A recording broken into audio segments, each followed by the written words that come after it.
करवा का व्रत प्रसिद्ध कहानीकार यशपाल की यह कहानी उतनी चर्चित नहीं है जितनी चर्चा इसे मिलनी चाहिए। लेकिन भारतीय संस्कृति और भारतीय आदर्शों के इर्द गिर्द बुनी हुई इस कहानी की कसावट इतनी बेहतरीन है कि इसको सुनते सुनते आपको न केवल रिश्तों की मिठास महसूस होगी बल्कि अपनेपन की खुशबू भी आप तक पहुंचेगी। तो आइए सुनते हैं यशपाल की लिखी कहानी करवा का व्रत। कन्हैयालाल अपने दफ्तर के हमजोलियों और उसके मित्रों से 2-3 बरस बड़ा ही था, लेकिन उसका ब्याह उन लोगों के बाद ही हुआ था। उसके बहुत अनुरोध करने पर भी साहब ने उसे ब्याह के लिए सप्ताह भर से अधिक की छुट्टी नहीं दी। लौटा तो उसके अंतरंग मित्रों ने भी उससे वही सब प्रश्न पूछे जो प्रायः ऐसे अवसरों पर पूछे जाते हैं, और फिर वही परामर्श भी उसे दिए गए जो अनुभवी लोग नवविवाहितों को दिया करते हैं। हेमराज को कन्हैयालाल बड़ा समझदार मानता था। हेमराज ने उसे समझाया, अब भैया देखो, बहू को प्यार तो करना चाहिए, पर प्यार में उसे बिगाड़ लेना, ये सर चढ़ा लेना ठीक बात नहीं। औरत सरकश हो जाती है तो आदमी को उम्र भर जोरू का गुलाम ही बना रहना पड़ता है। उसकी जरूरतें पूरी करो, पर रखो भैया अपने काबू में। हाँ, मार पीट करना बुरी बात है, पर उसको ये भी न लगे कि औरत को मर्द का डर ही नहीं है। अरे डर तो उसे रहना चाहिए। मारे नहीं तो कम से कम 2-4 बार दिन में गुर्रा जरूर लेना चाहिए। 3-4 बात उसकी मानो तो एक बात में ना कर भी दो। अब ये समझ लो कि जो चाहे वो करा सकती है, ऐसा उसके दिमाग में आने न पाए। उसे तुम्हारी खुशी या नाराजगी की परवाह हमेशा रहनी चाहिए। अरे हमारे साहब जैसा हाल ना हो जाए। अरे तुम्हें बताता हूँ कन्हैया, मैं तो देख के उस दिन हैरान रह गया भैया। एम्पोरियम से कुछ चीजें लेने के लिए जा रहे थे तो घरवाली को पुकार कर पैसे मांगे। बीबी ने कह दिया, कालीन इस महीने मत लाइएगा, अगले महीने से ही। तो भीगी बिल्ली की तरह बोले, ठीक है जैसा तुम कहो। अरे मर्द को रुपया पैसा अपने हाथ में रखना चाहिए भाई, मालिक तो मर्द ही होता है ना। कन्हैया के विवाह के समय नक्षत्रों का योग ऐसा था कि ससुराल वाले लड़की की विदाई कराने के लिए किसी तरह तैयार न हुए। अधिक छुट्टी थी नहीं, इसलिए गौने की बात फिर पर ही टल गई। एक तरह से अच्छा ही हुआ। हेमराज ने कन्हैया को लिखा पढ़ा दिया कि पहले तुम ऐसा मत करना कि वो समझ ले कि तुम उसके बिना नहीं रह सकते, या बहुत खुशामद करने लगो। अरे अपनी मर्जी रखना समझो भाई। ये औरत और बिल्ली की जात एक सी होती है। पहले दिन के व्यवहार का असर उन पर सदैव रहता है। तभी तो वो कहते हैं ना कि गुरबारा वर्रोजे अव्वल कुश्तन। बिल्ली के आते ही पहले दिन हाथ लगा दिया तो फिर रास्ता नहीं पकड़ती। और तुम तो कहते हो भैया कि वो पढ़ी लिखी है, तब तो तुम्हें और भी चौकस और चौकन्ना रहना चाहिए। पढ़ी लिखी यूं भी मिजाज खूब दिखाती हैं। निस्वार्थ भाव से हेमराज की दी हुई हर सीख को कन्हैया लाल ने अपने पल्ले बांध ली थी। सोचा, मुझे बाजार होटल में खाना पड़े या खुद चौका बर्तन करना पड़े तो फिर शादी करने का लाभ क्या। इसलिए वो लाजो को दिल्ली ले आया था। दिल्ली में सबसे बड़ी दिक्कत मकान की होती है। रेलवे में काम करने वाले कन्हैया के जिले के बाबू ने उसे अपने क्वार्टर का एक कमरा और रसोई की जगह सस्ते किराए पर दे दी। सो 1.25 साल से मजे से चल रहा था। उधर लाजवंती 8वीं जमात तक पढ़ी हुई थी। बहुत सी चीज़ों के उसको शौक थे। कई ऐसी चीज़ों के भी शौक थे जिन्हें दूसरे घरों की लड़कियों या नई ब्याही बहुओं को करते देखकर मन महसूस कर रह जाना पड़ता था। उसके पिता और भाई पुराने ख्याल के थे। सोचती थी कि ब्याह के बाद ही सही उन चीज़ों के लिए कन्हैया से कहती। अब लाजो के कहने का ढंग ही कुछ ऐसा था कि कन्हैया का दिल इनकार करने को न करता, पर इस ख्याल से कि वो बहुत सरकश न हो जाए, 2 बातें मानकर तीसरी पर इनकार कर देता। लाजो मुंह फुलाती तो सोचती कि मनाएंगे तो मान जाऊंगी, और आखिर मनाएंगे तो है ही। लेकिन कन्हैया कन्हैया मनाने की अपेक्षा डांट देता था। एक आध बार तो उसने थप्पड़ भी चला दिया। मनौती की प्रतीक्षा में जब थप्पड़ पड़ जाता तो दिल कट कर रह जाता है, और लाजो लाजो अकेले में फूट फूट कर रोती। फिर उसने सोच लिया, चलो, किस्मत में यही है तो क्या कर सकते हैं। वो हार मानकर खुद ही बोल पड़ती। कन्हैया का हाथ पहली दो बार तो क्रोध की बेबसी में ही चला था, लेकिन जब एक बार हाथ चल गया तो उसे अपने अधिकार और शक्ति का संतोष अनुभव होने लगा।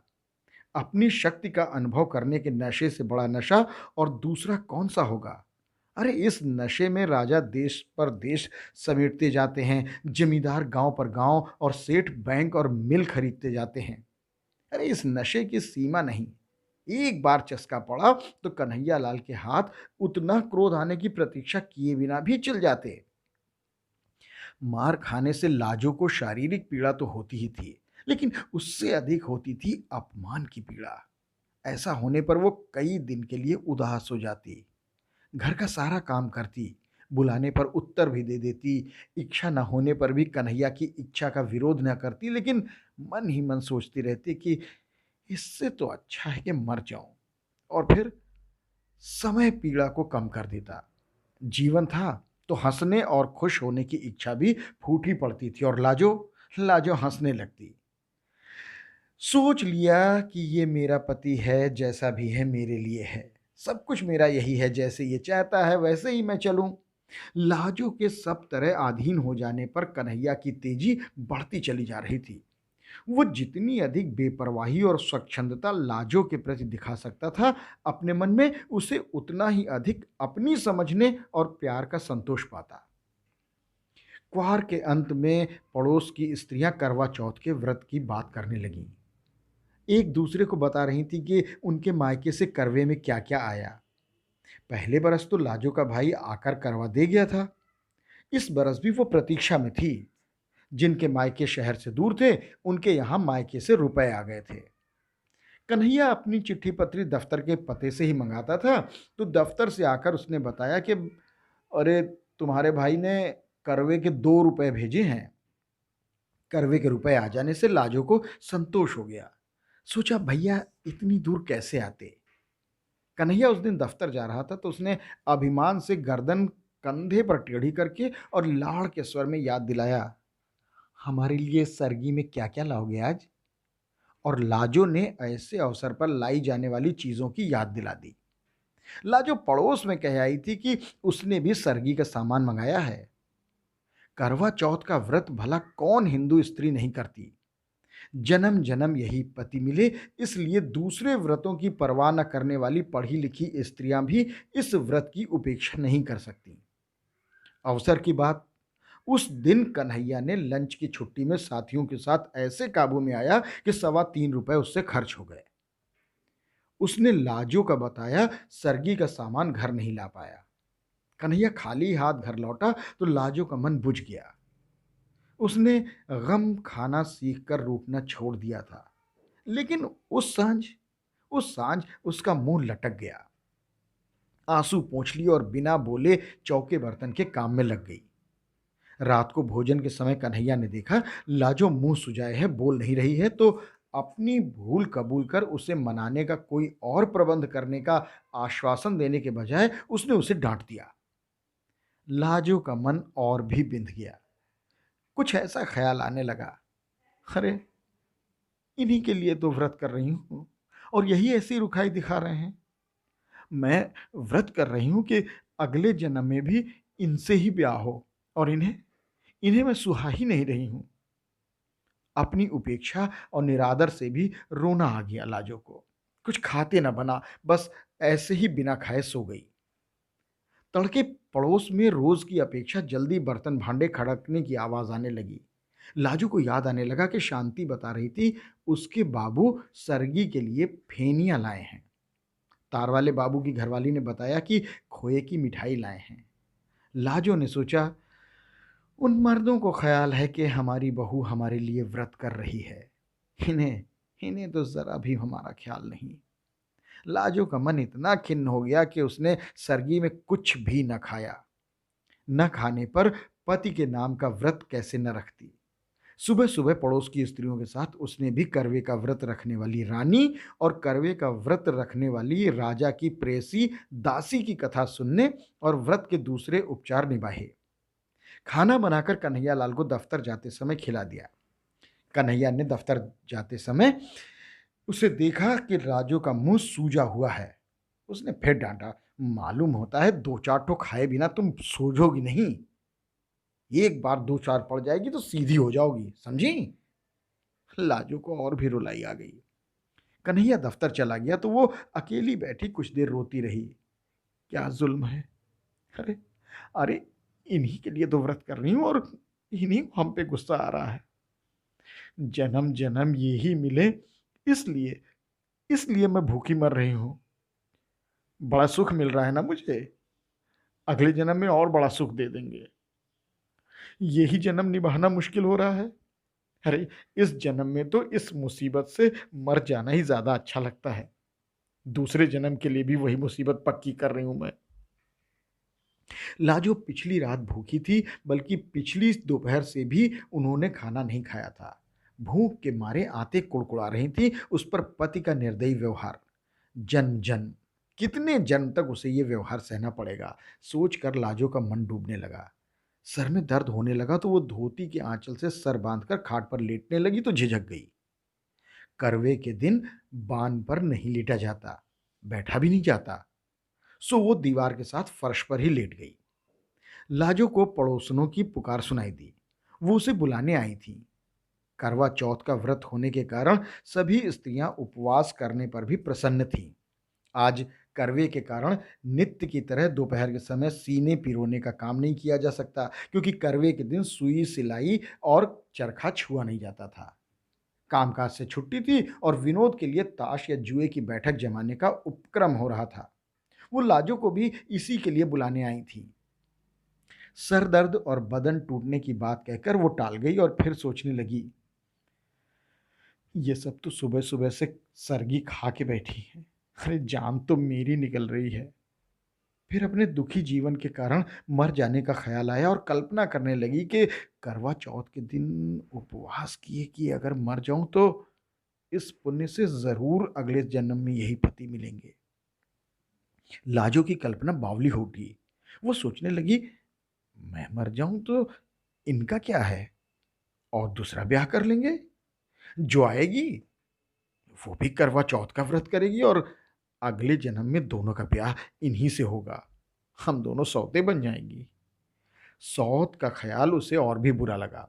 फिर अपने आप उसने समाधान भी कर लिया, नहीं नहीं, पहले मुझसे ब्याह होगा। मैं मर जाऊंगी तभी तो दूसरी से होगा। अपने उपवास के इतने भयंकर परिणाम से उसका मन अधीर हो गया। भूख अलग व्याकुल किए जा रही थी। उसने सोचा, अरे, क्यों मैं अपना अगला जन्म बर्बाद करूं। भूख के कारण शरीर निढाल होने पर भी खाने का मन नहीं हो रहा था, लेकिन उपवास के परिणाम की कल्पना से मन क्रोध से जल उठा और वो उठ खड़ी हुई। कन्हैया लाल के लिए उसने जो सुबह खाना बनाया था उसमें से बची हुई दो रोटियां कटोरदान में अभी भी पड़ी थी। लाजो उठी और उपवास के फल से बचने के लिए उसने मन को वश में करके एक रोटी रूखी खा ली और एक गिलास पानी पीकर फिर लेट गई। मन बहुत खिन्न था। कभी सोचती कि हाय राम, ये हमने क्या कर दिया, व्रत तोड़ दिया। फिर सोचती, आह, ठीक ही तो किया। अब अपना अगला जन्म क्यों बर्बाद करूं। ऐसे ही पड़े पड़े उसे झपकी आ गई। कमरे के किवाड़ पर धम धम सुनकर लाजो ने देखा, रोशनदान की रोशनी की जगह अंधकार आ रहा है। वो समझ गई कि ये दफ्तर से लौटे हैं।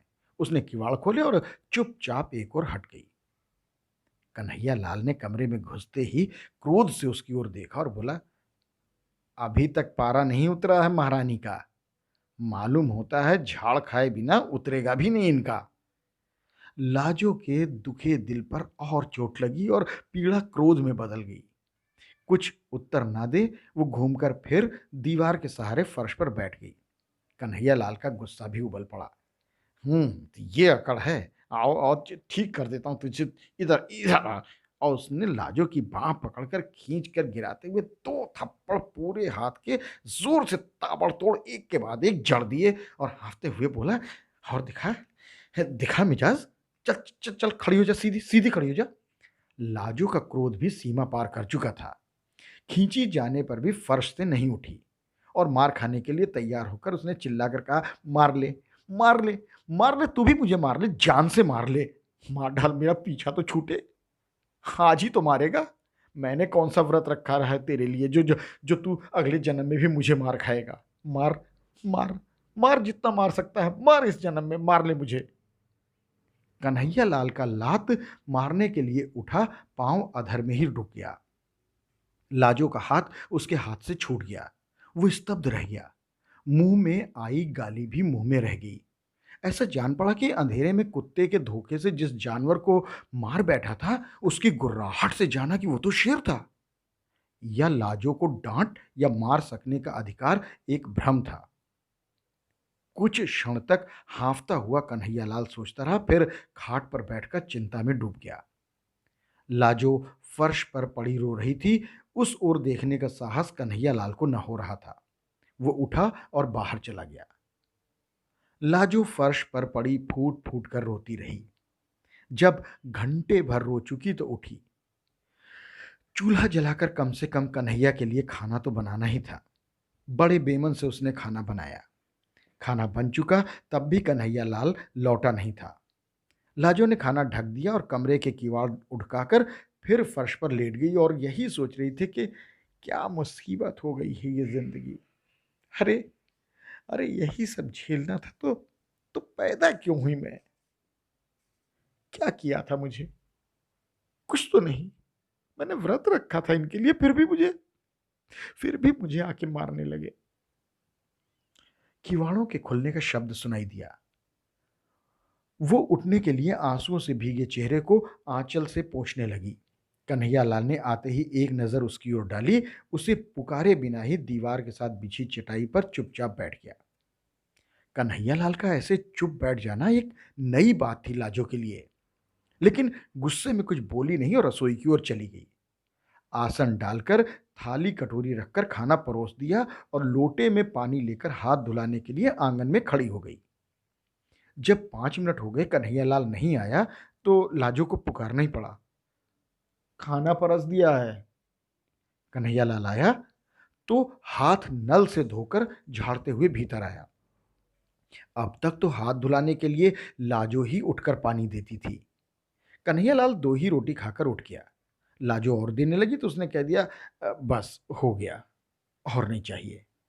कन्हैयालाल खाकर उठा तो रोज की तरह हाथ धुलाने के लिए न कहकर सीधा नल की ओर चला गया। लाजो मन मानकर स्वयं खाने बैठी तो देखा कद्दू की तरकारी बिल्कुल कड़वी हो रही थी। मन की अवस्था ठीक न होने के कारण हल्दी और नमक 2-2 बार पड़ गया था। उसे बड़ी लज्जा अनुभव हुई। हाय राम! इन्होंने कुछ कहा भी नहीं। ये तो जरा सा भी कम ज्यादा होने पर डांट देते थे। लाजो से दुख और शर्मिंदगी से खाया नहीं गया। यूं ही कुल्ला करके हाथ धोकर इधर आई कि बिस्तर ठीक कर दे, चौका फिर से समेट देगी।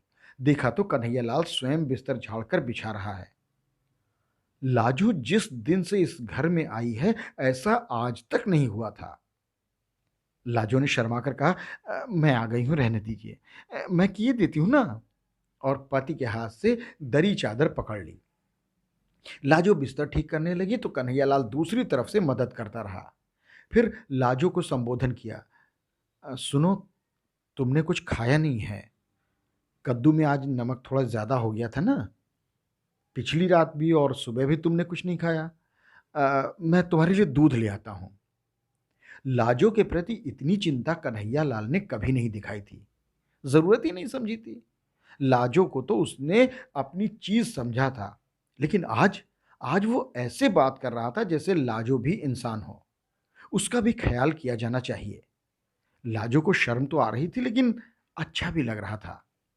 उसी रात से कन्हैयालाल के व्यवहार में एक नरमी सी आ गई।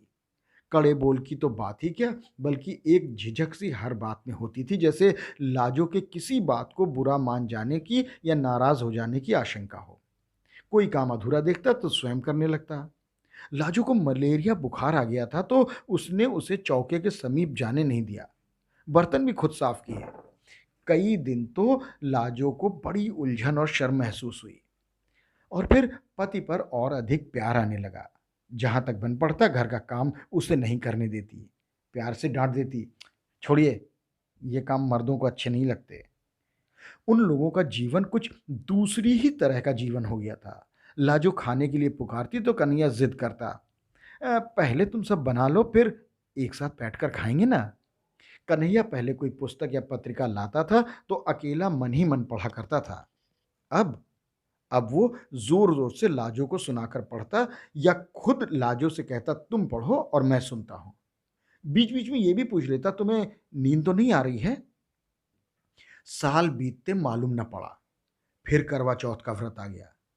जानो क्यों लाजो के भाई का मनी ऑर्डर करवे के लिए न पहुंचा था। करवा चौथ के पहले दिन कन्हैया लाल दफ्तर जा रहा था। लाजो ने खिन्नता और लज्जा से कहा कि "अ, भैया शायद इस बार करवा भेजना भूल गया।" कन्हैया लाल ने सांत्वना के स्वर में कहा, तो क्या हुआ, भेजा होगा, जरूर भेजा होगा उसने। ये डाक खाने वालों का हाल आजकल बहुत बुरा है। आज आ जाएगा या फिर 2-3 दिन बाद आ जाएगा। अच्छा एक काम है, तुम ये सब व्रत और उपवास के झगड़े में मत मत पड़ना। तबीयत खराब हो जाती भाई इससे। हाँ, कुछ मंगाना ही है तो बता दो, हम लेते आएंगे शाम को। लेकिन ये व्रत उपवास से होता होता कुछ नहीं ना, सब ढकोसला है। अरे वाह! ऐसे कैसे हो सकता है? मैं तो ज़रूर रखूँगी व्रत। भैया ने करवा भले ना भेजा हो, बात तो व्रत की है ना, करवा की थोड़े है। लाजो ने बेपरवाही से कहा। संध्या समय कन्हैया लाल आया तो रुमाल में बंधी छोटी गांठ लाजो को थमाकर बोला, लो, फेनी मैं ले आया, पर ये व्रत व्रत के फेरे में मत पड़ना तुम। लाजो ने मुस्कुराकर रुमाल लेकर अलमारी में रख दिया। अगले दिन लाजो ने समय पर खाना तैयार करके कन्हैया को रसोई में पुकारा, आ जाइए, खाना परस दिया है। कन्हैया ने जाकर देखा खाना एक ही आदमी का परोसा था। और तुम? लाजो की ओर देख के उसने पूछा। अरे वाह जी वाह, मेरा तो व्रत है आज। सुबह सरगी भी खा ली थी। आप सो रहे थे उस समय, लाजो ने मुस्कुराकर प्यार से बताया। ये बात ये बात है भाई। तो फिर ठीक, आज से हमारा भी ये व्रत रहा। अब आसन से उठते हुए कन्हैया लाल ने कहा। लाजो ने पति का हाथ पकड़कर समझाया, पागल हो गए हैं आप क्या? अरे, मर्द भी कभी करवा का चौथ का व्रत करते हैं। और फिर आपने सरगी भी कहाँ खाई? ना ना, ये नहीं हो सकता।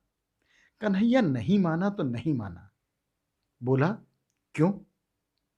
तुम्हें अगले जन्म में मेरी जरूरत है तो क्या मुझे तुम्हारी जरूरत नहीं है? या तुम भी व्रत न रखो आज? लाजो पति की ओर कातर आंखों से देखती हुई हार मान गई।